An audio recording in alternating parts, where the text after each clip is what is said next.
بسم اللہ الرحمن الرحیم۔ دوستوں، عالموں نے اکثر حضرت ہود علیہ السلام کے بعد شداد کا ذکر کیا ہے۔ قوم عہد میں دو مشہور بادشاہ گزرے ہیں، ایک کا نام تھا شدید اور ایک کا نام تھا شداد۔ یہ دونوں سگے بھائی تھے۔ شدید بڑا بھائی تھا اور شداد چھوٹا بھائی تھا۔ قوم عہد کے بارے میں اللہ تبارک و تعالیٰ نے قرآن شریف میں فرمایا ہے کہ ہم نے قوم عہد جیسی قوم دوبارہ پیدا نہیں کی۔ قوم عہد یمن میں آباد تھے، حالانکہ شدید اور اس کے لوگ مشرک تھے، بت پرستی کیا کرتے تھے اور شرک جیسی نالت میں مبتلا تھے۔ لیکن کہا جاتا ہے کہ شدید نہایت ہی انصاف پسند انسان تھا اور اس کا انصاف پورے ملک میں مشہور تھا۔ اس کے انصاف سے شیر اور بکری ایک ہی جگہ سے پانی پیا کرتے تھے۔ ایک دن اس کی عدالت میں دو آدمی آئے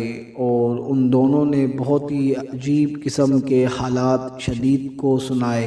پہلا آدمی بولا کہ میں نے اس آدمی سے پیسے دے کر ایک زمین کا ٹکڑا خریدا اور اب اس زمین پر میرا قبضہ ہے، اور جب میں نے اس زمین میں کھدائی کی تو مجھے وہاں سے ایک خزانہ نکلا اور وہ خزانہ اب میں اسے واپس دینا چاہتا ہوں، کیونکہ میں نے اس سے وہ زمین خریدی ہے، وہ خزانہ نہیں، اس لیے یہ خزانہ میں اس کو واپس دینا چاہتا ہوں۔ دوسرا آدمی بولا کہ میں نے یہ زمین اس کو بیچ دی ہے، اب اس میں سے جو بھی کچھ نکلے یہی اس کا اصل مالک ہے، اس لیے یہ خزانہ بھی اسی کا ہے اور میں یہ خزانہ اب واپس نہیں لوں گا، اور میری تو سمجھ میں یہ بات نہیں آ رہی کہ یہ خزانہ کیوں نہیں لے رہا ہے۔ اسی وقت شدید نے ان لوگوں سے پوچھا کہ کیا تم دونوں کی کوئی اولاد ہے؟ تو انہوں نے کہا ہاں، ہم دونوں کو اولاد ہے، ایک کے پاس بیٹی ہے اور دوسرے کے پاس بیٹا ہے۔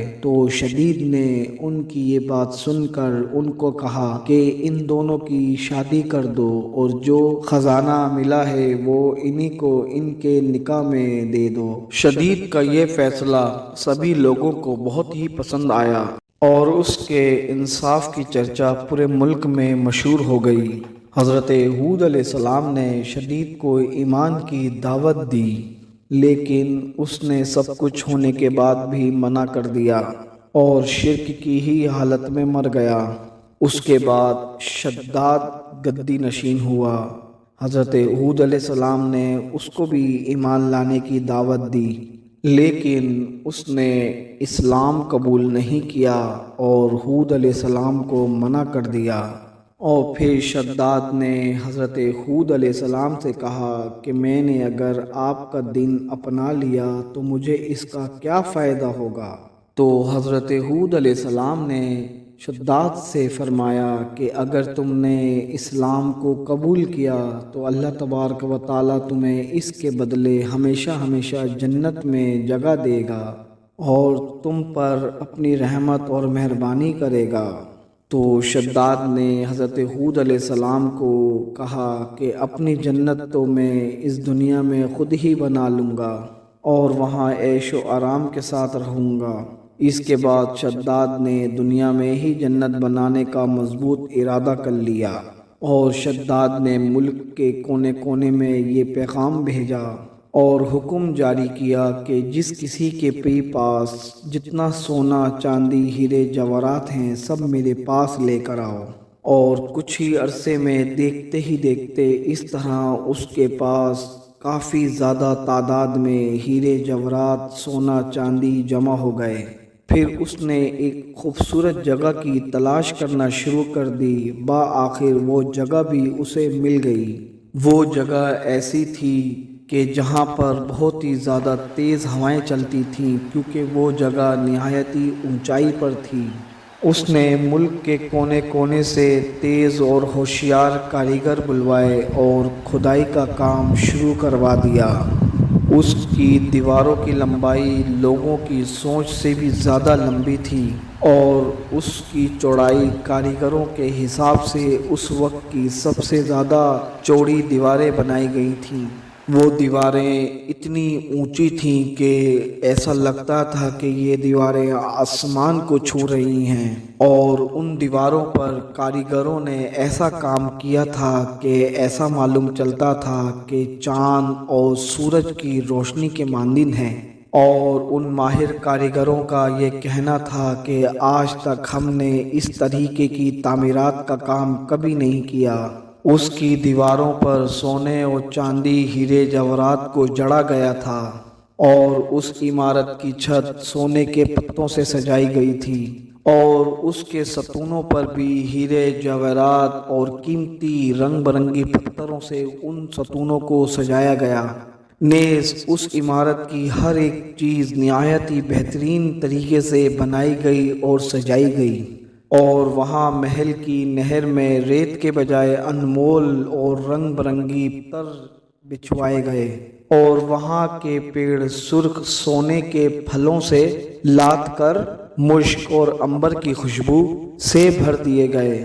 جس وقت ان پیڑوں سے ہوتی ہوئی سوکھی ہوا گزرتی تو وہ اپنے ساتھ ان درختوں میں سے خوشبو کو لے جایا کرتی، اور وہاں نیچے رہنے والے لوگ اس خوشبو کو سونگھ کر نہایت ہی اچھا محسوس کرتے۔ شداد نے اس محل میں مٹی کے بجائے مشک اور عنبر کو بچھوایا۔ اس کے محلوں کے چاروں طرف لال سونے کے جڑے ہوئے پتھروں سے سجایا گیا۔ وہ جگہ صرف دیکھنے کے لیے ہی خوبصورت نہیں بنائی گئی تھی، بلکہ رہنے کے لیے بھی کافی آرام دہ جگہ تھی۔ وہاں پر اس نے اپنی من پسند معشوقوں کو بھی اکٹھا کر دیا۔ یہ باغ اور محل 12 سال میں بن کر تیار ہوئے۔ اس عمارت کو بنانے کے لیے پوری دنیا سے ہیرے اور جواہرات لگ گئے۔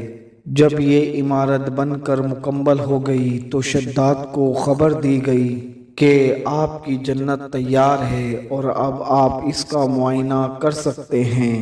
شداد کو جب یہ خبر ملی تو اس کی خوشی کا کوئی ٹھکانہ ہی نہ رہا، اور ایک بہت ہی بڑی فوج کو لے کر شداد اپنی بنائی ہوئی جنت کی طرف روانہ ہو گیا۔ وہ ابھی اپنی جنت کو دیکھنے کے لیے جا ہی رہا تھا کہ راستے میں اس نے ایک ہرن کو دیکھا۔ اس نے دیکھا کہ اس ہرن کے پاؤں چاندی کے ہیں اور سینگ سونے کے، اور اس ہرن کی آنکھیں یاقوت کی ہیں۔ تو شداد نے سوچا کیوں نہ میں اس ہرن کو بھی اپنی جنت میں رکھ لوں، اور شداد نے من ہی من یہ فیصلہ کر لیا کہ میں کسی بھی صورت میں اس ہرن کو حاصل ہی کر کے رہوں گا۔ اور شداد نے کچھ سوچے سمجھے اس ہرن کے پیچھے اپنا گھوڑا دوڑا دیا۔ ہرن بھاگا اور شداد اس کے پیچھے پیچھے اپنا گھوڑا دوڑاتے ہی چلا گیا، اور یہ دوڑ بہت دور تک چلی، یہاں تک کہ شداد کی جو فوج اس کے ساتھ تھی وہ کافی حد تک پیچھے رہ گئی۔ اور پھر اسے اس دوران ایک بہت ہی ڈراؤنی قسم کا گھوڑ سوار نظر آیا، اور گھوڑ سوار نے شداد سے کہا کہ جو عمارت جسے تو جنت کہتا ہے، کیا تجھے اسے بنا کر کوئی دلی خوشی ہوئی؟ شداد اس گھوڑ سوار کی بات سن کر کانپ گیا۔ تو شداد نے اس گھوڑ سوار سے پوچھا کہ آخر تم ہو کون؟ تو گھوڑ سوار نے جواب دیا کہ میں تمہاری موت ہوں، اور میں موت کا فرشتہ ہوں۔ تو شداد نے بڑی نرمی اور بے چینی سے کہا کہ مجھے ایک بار میری جنت کو دیکھ لینے دو، پھر تم بھلے میری جان نکال لینا۔ تو موت کے فرشتے نے شداد سے کہا کہ یہ حکم دنیا کے پیدا کرنے والے کا ہے، اور مجھے اس کے حکم کے بعد کوئی اختیار نہیں کہ میں تمہیں ایک لمحے کی بھی مہلت دے سکوں۔ اور پھر اسی وقت موت کے فرشتے نے شداد کی روح کو قبض کر لیا، اور شداد کی روح جسم سے جدا ہو گئی، اور شداد کی موت کے بعد وہ خوبصورت عمارت جو شداد نے جنت کے طور پر بنوائی تھی وہ لوگوں کی آنکھوں سے غائب ہو گئی۔ تاریخ کی کتابوں میں روایت ہے کہ ایک بار اللہ تبارک و تعالیٰ نے حضرت اسرائیل علیہ السلام سے پوچھا، اے اسرائیل، تم مدتوں سے روحوں کو نکالنے میں لگے ہوئے ہو، اور شروع ہوئی سے تمہارا یہ کام ہے، کیا تمہیں کبھی کسی کی روح نکالتے ہوئے رحم بھی آیا؟ تو حضرت اسرائیل علیہ السلام نے اللہ تبارک و تعالیٰ سے فرمایا کہ میں تو ہر روح کو نکالتے ہوئے ترس کھاتا ہوں۔ تو اللہ تبارک و تعالیٰ نے فرمایا تو تمہیں سب سے زیادہ کس پر ترس آیا؟ تو حضرت اسرائیل علیہ السلام نے فرمایا کہ اے اللہ، میں نے آپ کے حکم کے مطابق ایک ناؤ کو توڑ دیا تھا اور اس کے تختے الگ الگ کر دیے تھے، اور اسی دوران ہوا کا جھونکا آیا اور ناؤ ڈوب گئی، اور ناؤ والے دیکھتے ہی دیکھتے کچھ ہی دیر میں ختم ہو گئے، مگر ایک عورت جس کے پیٹ میں بچہ تھا اس کو آپ کے حکم کے مطابق ناؤ کے تختوں کا سہارا بنا کر اس پر بٹھا دیا گیا، اور وہ تختہ فرشتوں نے ایک جزیرے کے پاس پہنچا دیا، اور جس وقت ایک لڑکا اس عورت کے پیٹ سے پیدا ہوا تو ماں بہت ہی پریشان ہوئی۔ تو اے میرے اللہ، آپ کا حکم ہوا کہ ماں کی جان نکال لو، اور اکیلے اس لڑکے کو اس کی ماں کے پہلو میں پڑے رہنے دو۔ اے میرے پروردگار، اس وقت تو میں رو دیا، اور میرے دل میں خیال آیا کہ اب اس بچے کا کیا حال ہوگا، اب تو یہ بچہ تڑپ تڑپ کر مر جائے گا، یا پھر کسی جنگلی جانور یا درندے کا منہ کا نوالا بن جائے گا۔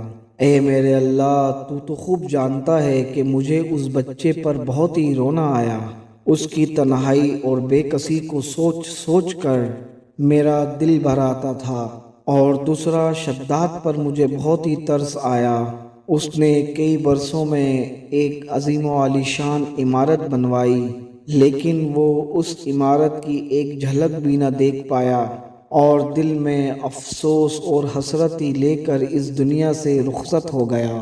تو رب تبارک و تعالیٰ نے فرمایا کہ اے اسرائیل، یہ شداد وہی لڑکا ہے جس پر تم نے پہلے بھی ترس کھایا تھا، اور میں نے اس کی ماں کے مرنے کے بعد سورج اور ہوا کو حکم دیا تھا کہ تم اسے اپنی سردی اور گرمی سے مت ستانا، اور ہوا کو حکم دیا کہ تم اس کے اوپر پتوں کو اڑا کر اس کے لیے فرش بناؤ، اور اس کے دونوں انگوٹھوں سے دودھ اور شہد کی نہروں کو جاری کیا، اور کتنی مہربانیوں کے ساتھ میں نے اس کی جان بچائی، اسے دولت سے نوازا، بادشاہ بنایا، دنیا کی ساری نعمتوں سے اس کو نوازا، لیکن اس نے ان نعمتوں کا شکر ادا کرنے کے بجائے اپنے آپ کو ہی خدا کہلوانا شروع کر دیا۔